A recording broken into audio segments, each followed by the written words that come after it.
प्रिय विद्यार्थियों, लोक प्रशासनिक कक्षा में आपका स्वागत है। हम लोग नगर निगम के बारे में पढ़ रहे थे। उसकी संरचना को पढ़ने के पश्चात हमने उसके जो कार्य हैं उनके बारे में पढ़ा। कार्यों के पश्चात हम लोगों ने नगर निगम की जो वित्तीय व्यवस्था है उसके बारे में पढ़ा। नगर निगम पर नियंत्रण किस प्रकार से है उसके बारे में पढ़ा।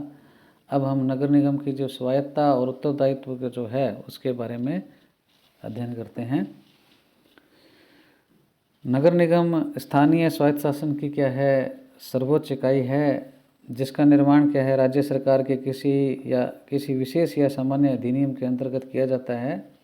संबंधित अधिनियम के द्वारा स्थानीय इकाई की जो सीमाएं हैं, कार्य हैं, दायित्व हैं, कर्मचारी हैं, कर की व्यवस्था है, वित्तीय स्रोत जो हैं या अन्य सभी आवश्यक जो आयाम हैं उनको क्या है अधिनियम के माध्यम से क्या है फाइनल किया जाता है। और अधिनियम में यह स्पष्ट रूप से परिभाषित कर दिया जाता है कि नगर निगम जो है वो किन सीमाओं में रहकर कार्य करेंगे और राज्य सरकार उस कार्य को कितना कैसा नियंत्रण रखेगी, ये सब बातें क्या है उसमें उल्लेखित होती हैं।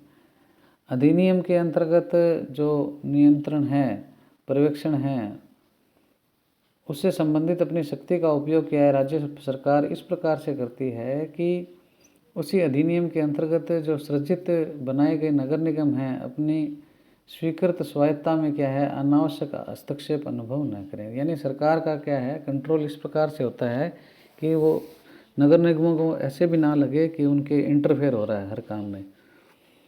यह तर्क भी दिया जाता है कि चूंकि नगर निगम के सदस्यों का निर्वाचन उस क्षेत्र में रहने वाले नागरिकों के बहुमत से होता है, अतः नगर निगमों को नगरीय कार्यों के निष्पादन और समस्याओं के समाधान की क्या है पूर्ण स्वायत्तता दी जानी चाहिए। तो ये जो स्वायत्तता का मुद्दा है इसके बारे में हम थोड़ा देखते हैं। स्वायत्तता होती क्या है? स्वायत्तता का अभिप्राय है राज्य के किसी भाग या इकाई के अपने जो संवैधानिक या कानूनी दायरा है उसमें क्या है वो स्वयं के प्रशासन, प्रबंधन, नियम के निर्माण उस पर क्या है उसका क्या अधिकार है। यानी कोई नगर निगम स्वायत्त है तो स्वायत्त वो इस दृष्टिकोण से माना जाएगा कि उसका नगर निगम का जो क्षेत्र है, जो संवैधानिक दायरा जो निर्धारित किया गया है, कानूनी दायरा जो है उससे संबंधित क्या है वो उस पर प्रशासन कर सकता है, मैनेजमेंट कर सकता है, नियमों का निर्माण कर सकता है। यदि नगर निगम को ऐसी चीज़ें हैं तो क्या है वो स्वायत्त है। दूसरे शब्दों में हम कहें तो स्वायत्तता सरकार के विभिन्न स्तरों पर राज्य सत्ता का अपने क्षेत्र में क्या है स्वतंत्र उपयोग है और जिसका निर्धारण क्या है उस सत्ता के द्वारा किया जाता है। स्वायत्तता एक प्रकार से विकेंद्रीकरण का प्रतीक है, किंतु यह विकेंद्रीकरण किसी संघीय इकाई की विकेंद्रीकरण की जो मात्रा होती है उससे क्या है कम होता है। और किसी भी स्वायत्त संस्था का एक महत्वपूर्ण लक्षण है उसमें लोचशीलता, तो फ्लेक्सिबिलिटी भी क्या है उसमें होनी जरूरी है। कोई भी संगठन या स्वायत्त शासी निकाय अपनी उच्च सत्ता द्वारा जो दिए गए निर्देश और अधिकार क्षेत्र है उसी में अपनी क्या है स्वायत्तता के अंतर्गत निर्णय ले पाने में सक्षम होता है। जो दिया गया क्राइटेरिया है उसी में क्या है निर्णय लेने की उसको शक्ति होती है। जैसे कोई भी नगर निगम है अधिनियम के अंतर्गत प्राप्त स्वायत्तता है उसका उपयोग करते हुए क्या है वो स्थानीय नगरीय सेवाओं के कुशल संचालन के लिए क्या है आवश्यक नियम उपनियम बना सकता है, कर्मचारियों की भर्ती कर सकता है, जो नगर की सीमा में निवासी हैं उन पर कर लगा सकता है, उनसे कर वसूल सकता है और अपनी जो संपत्ति है नगर निगम की उसको क्या है खरीद और बेच सकता है। तो इस प्रकार से क्या है ये स्वायत्तता के विभिन्न आयाम हैं।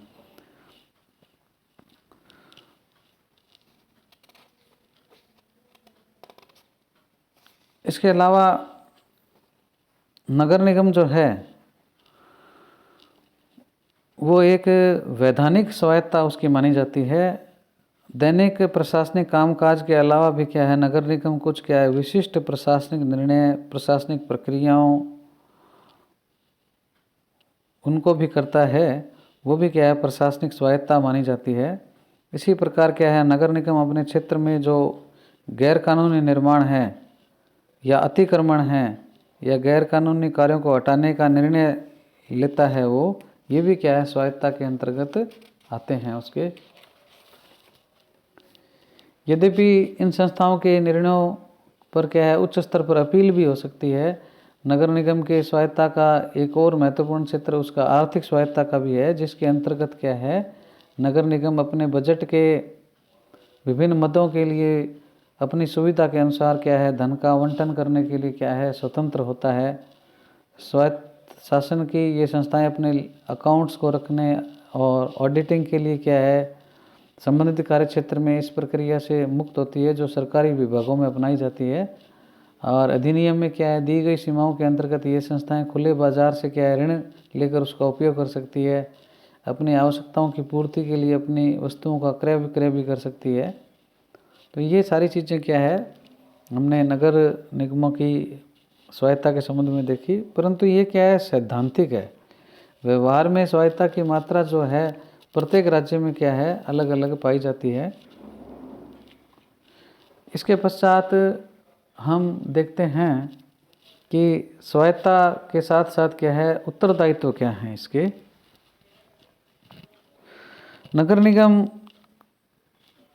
या स्थानीय शासन की कोई भी संस्था यद्यपि क्या है वो कानून के अंतर्गत क्या है स्वायत्ता का उपयोग करती है, परंतु वही कानून उन्हें राज्य के प्रति क्या है उत्तरदायी भी बनाता है। मतलब उस कानून में क्या है आज़ादी भी दी गई है काम करने की, स्वायत्ता भी दी गई है, और उसी कानून से क्या है उसको क्या है उत्तरदायी या रेस्पॉन्सिबल या अकाउंटेबल भी बनाया जाता है। यदि अधिनियम नगर निगम पर राज्य सरकार के नियंत्रण की विधियां और सीमाएं प्रस्तावित करता है तो इसका मतलब यह है कि नगर निगम अपने कार्य के लिए क्या है राज्य सरकार के प्रति उत्तरदायी भी है। वैसे भी राज्य सरकार लोकतांत्रिक व्यवस्था का उच्च निकाय है और जिस संस्था का निर्माण उसके अधिनियम के द्वारा हो रहा है उसके कार्यकलापों पर क्या है पर्यवेक्षण और नियंत्रण रखने का अधिकार भी क्या है राज्य सरकार का ही है। राज्य सरकार अनुभव और साधनों की दृष्टि से भी क्या है नगर निगम की तुलना में अधिक संपन्न होती है, अतः एक उचित नियंत्रण राज्य सरकार का नगर निगमों पर होना चाहिए। नगर निगम की वित्तीय शक्तियाँ सीमित होती है और उसे राज्य सरकार द्वारा वित्तीय सहायता दी जाती है, इसलिए यह स्वाभाविक है कि वित्तीय सहायता देने वाली जो सत्ता है उसको क्या है यह नियंत्रण रखना चाहिए कि उसके द्वारा दी जाने वाली जो वित्तीय सहायता है उसका उपयोग कैसा हो रहा है। इसके अलावा भी राज्य सरकार नगर निगम पर किसी भी तरह का नियंत्रण क्यों रखना चाहती है यह भी जानना जरूरी है कि राज्य सरकार अपने नियंत्रण के माध्यम से यह सुनिश्चित करना चाहती है कि नगर निगम अपने दायित्वों का भली भांति निर्वाह कर रहा है या नहीं, और जो दी गई शक्तियाँ हैं वो कहीं उसका दुरुपयोग तो नहीं हो रहा।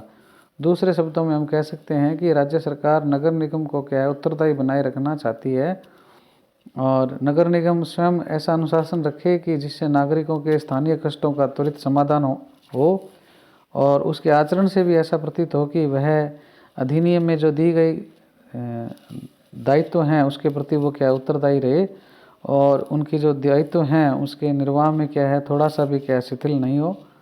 यदि नगर निगम इस प्रकार का दायित्व अनुभव करे तो राज्य सरकार को अधिक हस्तक्षेप करने के अवसर नहीं मिलेंगे और इस प्रकार से क्या है नगर निगम की स्वायत्ता में क्या है कोई भी व्यवधान नहीं होगा।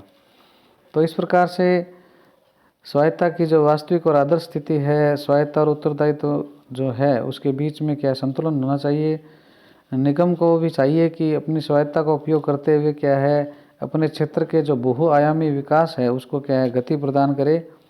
इसी प्रकार जो कंट्रोलिंग सत्ता राज्य सरकार है उसको भी चाहिए कि वो नियंत्रण की दिशा को क्या है वो सार्थक सौहार्दपूर्ण रचनात्मक और सहभागी रूप से क्या है डेवलप करे। राज्य सरकार को नगर निगम पर क्या है पुलिस सार्जेंट की तरह नहीं बल्कि एक शिक्षक की तरह क्या है दोष निवारक दृष्टि रखते हुए पर्यवेक्षक के रूप में रहना चाहिए। और नगर निगमों को भी क्या है स्वायत्ता का अर्थ क्या है स्वतंत्रता न समझते हुए उत्तरदायित्व से प्रशासनिक आचरण करना चाहिए, जिससे क्या है जनता की समस्याओं का त्वरित और संतोषजनक समाधान हो सके। राज्य सरकार को भी यह उत्तरदायित्व है कि इन संस्थाओं को स्वायत्ता के सही अर्थ से अवगत कराते हुए उन्हें समय समय पर क्या है उचित दिशा निर्देश देते रहे। तो नगर निगम का जो अकुशल कार्यकरण है, अपरिपक्व आचरण है, कभी कभी राजनीतिक हस्तक्षेप को आमंत्रित भी कर देता है, जिसका स्वाभाविक परिणाम क्या है, स्वायत्तता का हनन के रूप में सामना आता है।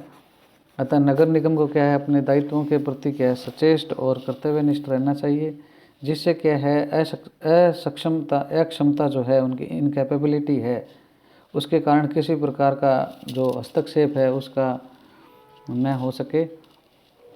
अनेक बार आरोप भी लगाया जाता है कि नगर निगम समय पर अपना बजट तैयार नहीं करते, सरकार को क्या है एनुअल रिपोर्ट है वो भी प्रस्तुत करने में आलस्य भाव का परिचय देते हैं, जो किसी भी रूप में उसकी स्वायत्तता के लिए अच्छी स्थिति नहीं है। अतः नगर निगमों को सदैव इस तथ्य को ध्यान में रखना होगा कि उत्तरदायित्व के अभाव में क्या है, स्वायत्तता की मांग करना बेकार है। तो इस प्रकार से हम लोगों ने स्वायत्तता और उत्तरदायित्व की जो नगर निगमों की समस्या है उसके बारे में पढ़ा। इसके पश्चात हम अगली जो क्लास या वीडियो है उसमें हम क्या है, नगर परिषद और नगर पालिका के संगठन और कार्यप्रणाली के बारे में अध्ययन करेंगे।